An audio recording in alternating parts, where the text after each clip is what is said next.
Well, Oregon's 2023 recruiting class has basically all wrapped up now. So, how do we feel about it? Pretty darn good. Here we go. You are Locked On Ducks, your daily podcast on the Oregon Ducks, part of the Locked On Podcast Network. Your team every day.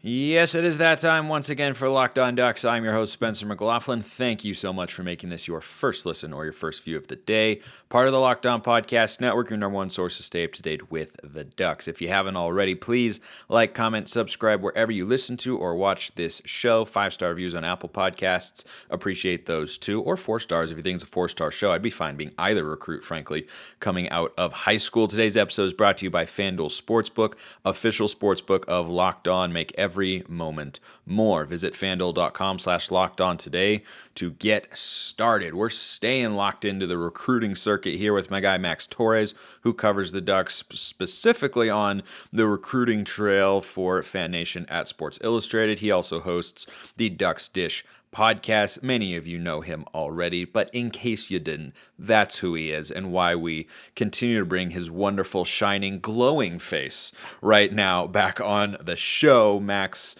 the recruiting class is in the books, and now we go into this period of let's assess what we've got. Yeah, it's pretty much, wrapped up. Maybe they have a name or two that they might be going after in the 2023 recruiting class, outside of the traditional deadline. I don't know if we'll talk about that, but, we got through signing day, and I am rather glistening if you're watching us on YouTube. I feel like it's because we do these shows in the morning when we record, and I have my blinds closed, but some light always manages to sneak in. So I've been having some audio issues, so hopefully the audio is crispy, and then maybe the video will get a little bit better as we go. Sounds crispy and clean, like a nice snapped off piece of peanut brittle. So when you look at this Oregon recruiting class, Max, and number 8 in the country overall, when you factor in the portal as well, which I think should be our default going forward because of how important it is, how do you assess what you've seen from the Ducks coaching staff and the players they were able to acquire? And I mean, this is obviously a massive recruiting class. Could be one of the bigger ones Lanning ever brings in. But how do you assess how this staff and how everybody did in this recruiting cycle? Yeah, I think it starts with any class. You have to look at how did you address your needs, and I think that the staff did a really good job of finding guys that address those needs. And compared to last year's class, I think you probably have more guys that can compete for some early snaps once they get to Oregon. I think that that's kind of one of the overlying themes that I'm starting to think about more and more is, where does Oregon kind of differentiate with some of these really, really heavy hitters like your Alabamas, Georgias, Clemsons. And I think we've talked about it before is just how many guys can compete and make an impact right when they step on campus. And I think in this 2023 class, you have a lot of guys that are capable of doing that. Like I said, you have a lot of guys that are addressing your needs. You look at edge rusher, whether you're talking about the portal with Jordan Birch or from the high school ranks with Matayo Uiagalelei, Blake Purchase, guys like that. I think they did a good job addressing that. You got a great quarterback in Austin Novosad, an All-American caliber guy. Got a pair of great backs in the backfield. I mean, we don't have to go through all of it, but I think they did a really good job from a numbers standpoint as well. I think that you're looking at a lot of capable guys that can help you build that dependable 2 deep, which is ideally what you want on any team. And I think that you set yourself up for success. But all that said, you mentioned the size of this class. I think that's one of the things that we definitely need to talk about because, this coaching staff and Lanning in particular, is really leaving his mark on the recruiting trail. And he was asked about it yesterday, as far as, you get to Oregon, you have your guys that you brought with you that you recruited, and you have some guys that other people recruited. And he was saying, these are all my guys, but you are actively bringing in your guys since this is his first full recruiting cycle. And man, they brought in some heavy hitters for sure.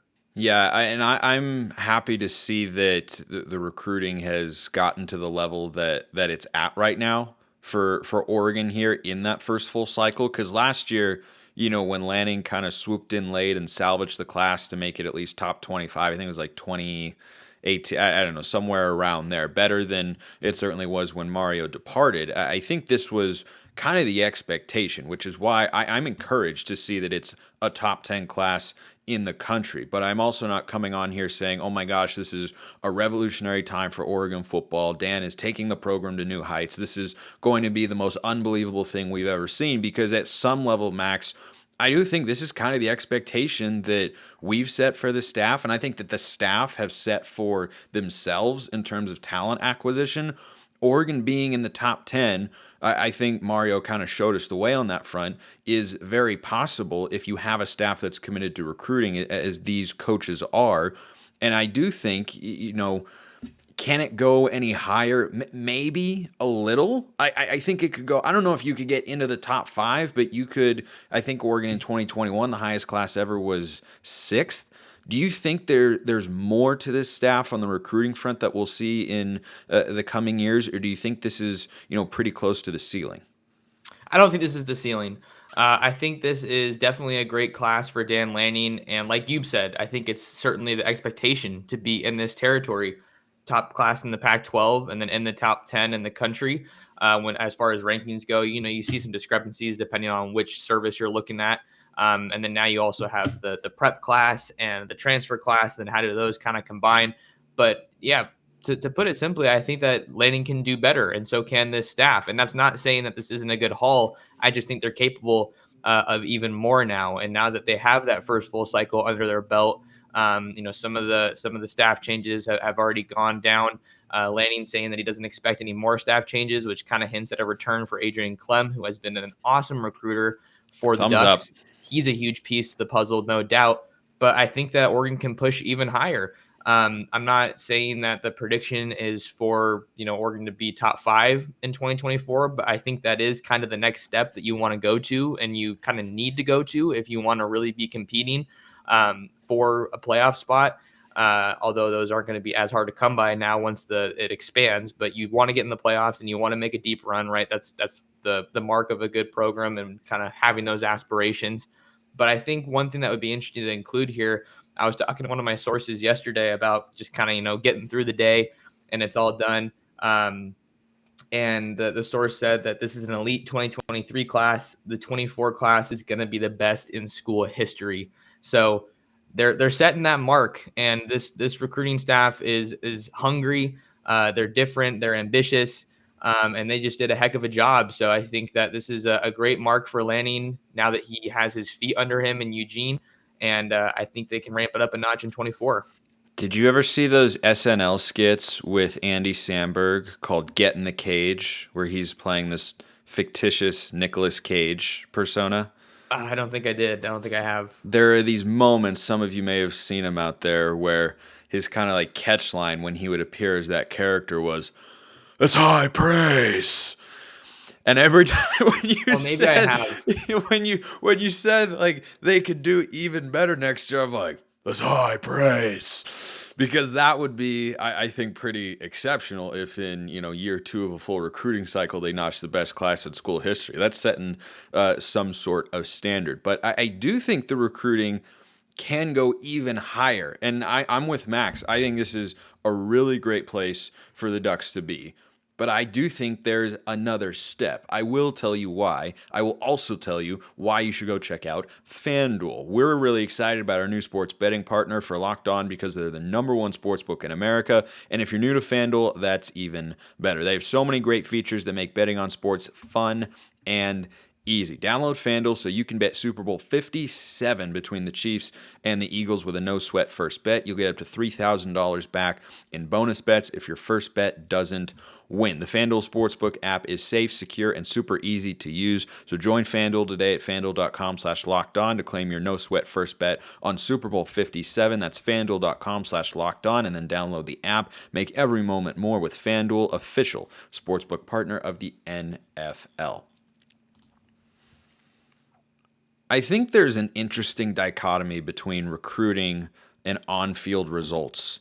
Kind of a chicken or the egg problem. Did you have really good results on the field and then you started recruiting well, or did you start recruiting well and then you had good results on the field. I think for Oregon, it's a little bit more results and then recruiting has followed afterwards. But I think other places have kind of done it in a different order at times, depending on which school you're talking about. But Oregon had good results on the field this year, but they were not great. They were not spectacular. It was frankly, based on how the last several years have gone, kind of average. Like, it's been a standard season. It was a standard season for the Ducks, which is not a bad thing for a first-time head coach. But I think one reason you can feel optimistic as an Oregon fan about the potential of the recruiting going even higher than number 8 in the country, or having the highest ranked class in school history, which would be pretty remarkable, is that they're doing this off of a season that was seen, for the most part, as a disappointment, at least a disappointing end to it. And so if they have a year that comes together in which they put it all together and they win a Pac-12 championship, maybe get to the playoff, I think that's where you could see Oregon maybe start to land some of the 5 stars that they missed out on, who we'll talk about in a moment. Yeah, and it is an interesting relationship that you mentioned there, Spencer, with winning on the field and then winning on the recruiting trail, or some combination of the two. Because I think back to when Willie Taggart took over, Oregon was coming off of a 4-8 season, not producing on the field, and I think people can say what they want about Willie Taggart, but when we're talking about Oregon in the modern scope of college football, I think you kind of have to include him in the conversation, because that's when we really started to see Oregon ramp things up. And then he brought on Mario Cristobal, who took over, and then he took it a step forward. And then Dan Lanning comes in over from Georgia, and he picks up right where Mario left off. So I think that the point is definitely valid, that if Oregon can continue to build on their seasons and get back to the Pac-12 title game, which they should have been in this year, but the wheels kind of fell off there at the end, and they have no one to blame but themselves with that. I'm not going to make excuses for them.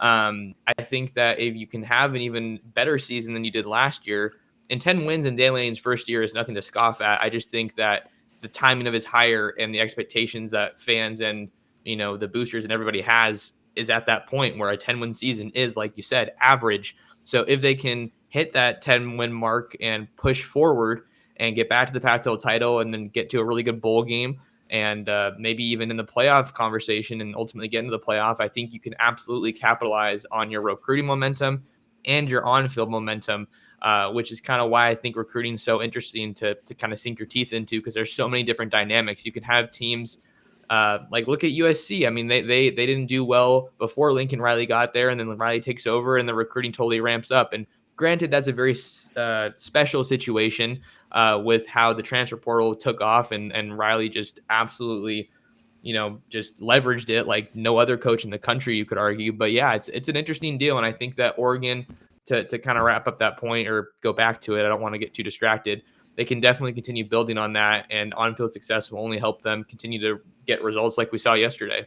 And I like what Oregon's done in the portal this offseason, and I think in Lanning's first year, the portal additions that they had were really, really good for the most part. I mean, Caleb Chapman never saw the field, but Bo Nix at quarterback, home run. Bucky Irving, home run. Noah Whittington, really good. Christian Gonzalez, best individual defensive player for the Ducks. That passes both the eye test and PFF's grading system this year, probably a first-round corner. So I think they have a good eye for evaluating talent, and I think, how many of these young guys play will perhaps continue to depend upon what sorts of transfers they bring in, because it can be hard to get on the 2 deep as a true freshman, even if you're a pretty highly sought-after recruit like Roderick Pleasant, who we're going to talk about today on the show. It's not easy to see playing time in your first year. It's why I think Jaleel Florence is someone who will really start to flourish into a top corner, because he played a sizable amount, and not just in garbage time this year. He was on the field, meaningful snaps. When Oregon wanted to put 3 corners on the field, Florence was the number 3 guy, and I thought he did a lot of things really, really well. I think his tackling can improve, but coverage-wise, I think he showed a lot of really tremendous potential this year. But one other thing that could make you think maybe Oregon's recruiting ceiling has definitely not been hit, and I think I agree with you on that front, is look at how many misses they had in this class. Look at how many players they were right in on until the very end, who we all talked about here on this show, and I know you probably did as well on yours, Max. You look at guys like David Hicks, like Payten Bowen, like Dante Moore, like Nyckoles Harbor. They were doing more than poking around on those sort of guys. They were right in it till the very end, and they ended up choosing a different school. Do you think in retrospect that's something that maybe the staff will pull back on and say, well, if we're not going to be able to get those sorts of kids, then our efforts are best diverted elsewhere? Or, and again, I'm just kind of playing devil's advocate with that thought, because what I think is they're going to keep going after those kids, and if you can deliver some higher on-field results, you might be able to get a couple more, because they went after a number of them. They didn't end up getting them, but I think you have to keep shooting for the moon. Yeah, I mean, and to answer the question, is it worth it? I think it absolutely is worth it, because you saw Oregon right there in the mix, right? You mentioned a handful of guys, Nyckoles Harbor on signing day, David Hicks was one of them. Payten Bowen was someone that I never really felt that Oregon had a chance at, and then he ends up announcing for Oregon, but that was a whole debacle.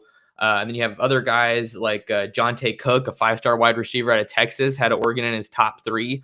Richard Young was another guy at Oregon was squarely in the mix for. I think you absolutely still need to take those shots. But I think that this kind of proved that, the staff has an ability to still get some really solid guys, even if, those top guys don't end up working out. I mean, it's no secret that if Kenny Dillingham doesn't leave, Dante Moore is a duck. I mean, I feel like that's pretty easy to say, but look at what they were able to do. They were able to lean on past relationships. Will Stein goes back into the Lone Star State to snag Austin Novosad, who'd been committed to Baylor for over a year, and had other big schools come after him. Notre Dame, Ohio State, I think were a couple of them that tried to get him to budge, but he didn't. And then, Will Stein comes in, and I think that brings an interesting point is to the conversation is, what is Oregon's pull on the recruiting front now?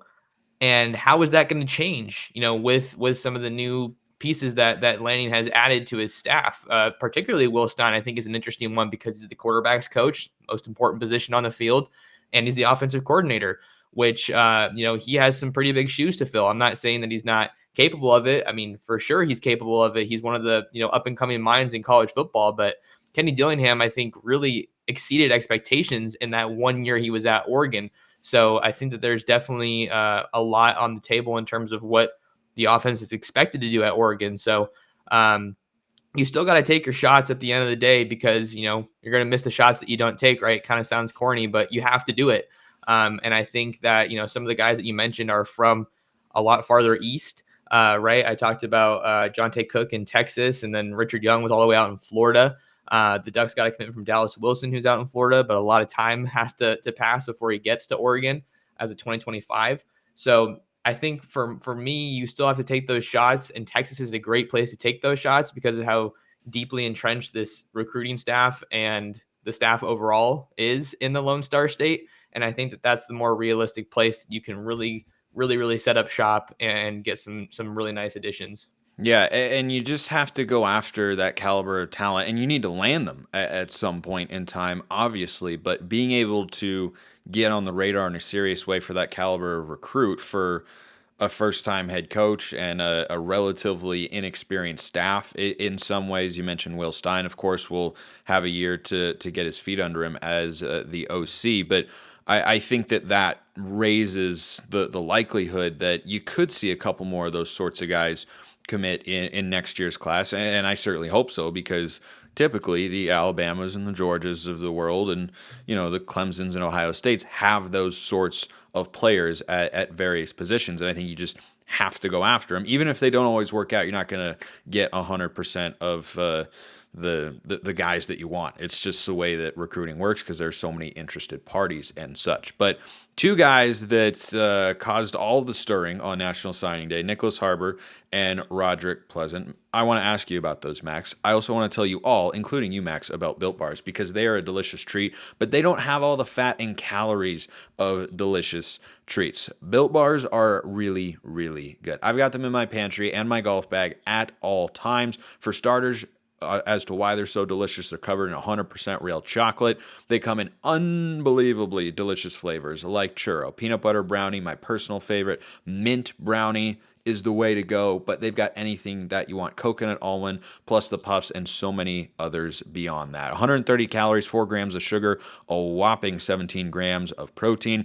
You don't need to wait around to get a box. For years, we've been talking about how you can order yours at built.com, which you can do. You can also get them at your local Walmart or Sam's Club, so go get your latest order of Built Bars for tasty, healthy treats today. Speaking of treats, Max, there was one kind of trick. I don't know if it's not Halloween time, but you know what? It popped into my head, so people are just going to have to deal with it. Nyckoles Harbor goes to South Carolina. It looked like that was going the other way. Roderick Pleasant goes to Oregon. It looked like that was going another way. What did you make of how those two commitments played out for the Ducks the other day? Yeah, we'll start with Harbor because that was a really interesting one to follow. I was following a lot of what Steve Wiltfong was saying. Right, he's one of the best in the industry, and he was kind of favoring South Carolina going into that evening, and then in the morning you wake up to some Oregon buzz and him saying that Oregon's trending. And then right before he announces, you see the crystal ball come for South Carolina. So it was really a back and forth recruitment for Harbor, especially coming off of that Oregon official visit. I really liked the Ducks' chances, seeing that they got the last official visit right before the decision. They were really personalized in their approach, and he was the only official visitor on campus. So they were able to really, tailor that visit to check all the boxes for him. And even though I felt confident about that, I had one source close to that recruitment telling me that the family wanted him to stay out east, which obviously ended up happening. You saw that with David Hicks too, to a degree. I think the quote that was going around with that one is, if Oregon was in Texas, he would have been a Duck. So it's definitely tough to see Oregon miss out on a guy like that, but it also kind of goes back to a previous point we were just talking about, right? Is it worth taking those shots? Because I don't think that Oregon was a serious player for Nyckoles Harbor until the last month and a half, and then they really turned up the heat. Multiple in-home visits, track coaches flying across the country to see him, and then getting him out to Oregon. I mean, just look at how close you got. But close. What was the saying? Close only counts in horseshoes and hand grenades. Yeah. So yeah, it didn't end up panning out for the Ducks, but they were right there. Just we'd be having a different conversation maybe if they did get Harbor. So I think that he's certainly a guy that you wanted to add, but I think we could also talk about Pleasant maybe filling a bigger need. So I don't know if you wanted to say anything else about Harbor before we got into Pleasant. No, I covered my thoughts on Harbor on yesterday's show. I think I disagree with you, though, on Pleasant filling a bigger need than Harbor. I think in the one sense it's true that either of them could have filled, in that overall team speed, I think, needs to elevate, particularly on the defensive side of the ball in that sense. But I just think positionally, with the amount of talent that Oregon does have at corner, I mean, you still have Nyckoles and Dante Manning looking like two of your top corners going into next year. You've got Kyrie Jackson coming over from Alabama. Transfers usually transfers so that they can play. You've got Jaleel Tucker still in there, who's a very similar prospect to Roderick Pleasant in one sense. I feel like the bigger need was at tight end. It's why I wanted them really to get Harbor, because I feel more secure about Oregon's DB room, not just in 2023, but in 2024 as well. When you factor in all the names that I just listed, the Jaleel's kind of waiting in the wings, and then you got Dalen Austin and Cole Martin in this class as well. Whereas Oregon, I don't think has a tight end other than Kenyon Sadiq, who's kind of that wide receiver tight end hybrid or such. But I wanted to ask you about this, Max, with regards to Pleasant. Could you see him being a major special teams guy because of that high-end speed this year? Because to me, that's where I think he could carve out a role in the early going. Yeah, absolutely. I think that when you look at the roster change that we've seen over the offseason, I think that is certainly where he could carve out a role early for the Ducks, right? Seven McGee goes to Jackson State. He played a lot of snaps in the return game, and then Chase Cota also played a little bit of return man. So we could certainly see Roderick Pleasant, carve out a role for himself there. And then just, for his primary position, I think it'll be interesting to see where he ultimately ends up playing. Because I talked to one source, at Oregon that was kind of telling me that maybe they see him as more of a slot receiver, offensive guy. Because I think another thing that makes it Really? interesting. Yeah, yeah. Well, because I was going to also mention that Roderick Pleasant, when I was interviewing him before his commitment, he was telling me that Oregon was talking about maybe getting him involved a little bit on offense and special teams and Really? as a DB. But USC only saw him as a true corner. So that was kind of interesting when Oh. you factor in kind of where he ultimately ends up, because that is a pretty crowded DB room. But the reason I was talking about Pleasant maybe feeling a bigger need, in my opinion, is because you just had you had a lot of bodies aside from Christian Gonzalez, but he was the only guy that was giving you really consistent production.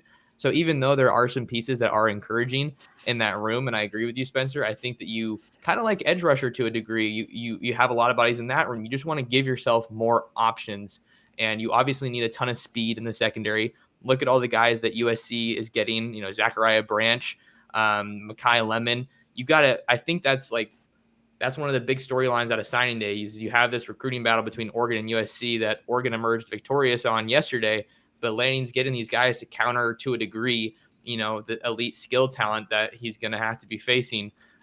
So I think that that's part of the conversation when it comes to Pleasant. It's a massive addition. I mean, we can talk some more about that. I think you probably have something you want to say. I mean, I think with Pleasant, it gives me Adoree Jackson vibes, which is interesting that USC was involved and didn't see that, though they have a different a coaching regime there, of course, from when Jackson was there. But I could see someone with that sort of speed being involved in the return game for sure. I hadn't heard anything on the offensive front, so I find that to be an interesting notion because I don't think Oregon has a guy that body type kind of waiting in the wings who you could say a year or two from now is a Chris Hudson, replacement of sorts once he is out of eligibility. You have Tez Johnson in there too, but you need more than one. And Jerion Dickey can play in the slot, but he's not a smaller gadget sort of guy. I hadn't heard that before, but that's why we bring you on. Of course, you can finish up one more thought on that. Yeah, appreciate it. And it was cool because just to kind of build on that point a little bit, I was talking to Pleasant's coach, Scott Altenberg, after the commitment, and I was saying, yeah, I got to see you guys play only once this year. That was the season opener against Long Beach Poly, where Dalen Austin goes. And I was like, man, how is Rod Pleasant not touching the ball on offense? Because their offense was rough that game. But he was telling me, we were just stretched really thin in the secondary, and we didn't want to risk Rod getting hurt and then not having our best DB. But that changed as the season went on, and you saw him flourishing on the offensive side of the ball as well. And Altenberg was saying that, he's a team-first guy, and that's why I think he's going to be successful when he gets to Oregon, is because he's going to show up and he's going to do what he has to do. And whether that be offense or defense, I think that kind of makes him a little bit of a wild card, because as quick and fast as he is, he's going to be able to keep up with a lot of these elite wide receivers. He's not that big. I think that is one of the things that maybe – I'm not saying he's like 5'11". I think he's closer to 5'9". Like, he's listed at 5'11", but I do not think he's 5'11". But he's an elite athlete with serious quickness. So I think that you can obviously make up for that a little bit for being a little bit of a smaller corner with that speed. But he's not a guy that relies on his speed purely. Like, he's still technically sound, I think, and he has a lot of upside to continue evolving as a corner. But seeing that you have this elite athlete with all that speed, I think I wouldn't be surprised if Oregon's staff looks at that and like, hey, maybe we got to get him some more touches on offense. Interesting, as they say in Spanish, muy interesante. Max Torres, host of the Ducks Dish podcast, covers Oregon for Fan Nation at Sports Illustrated. We appreciate it as always. That literally just cold slap in the face that Pleasant could be an offensive guy going forward. Whole new avenues to explore. Thank you, Max. We'll see. Appreciate you having me on, Spencer. Thanks, man. Anytime. Appreciate everyone listening. Have a wonderful rest of your day and a great weekend. See you on Monday. And go Ducks.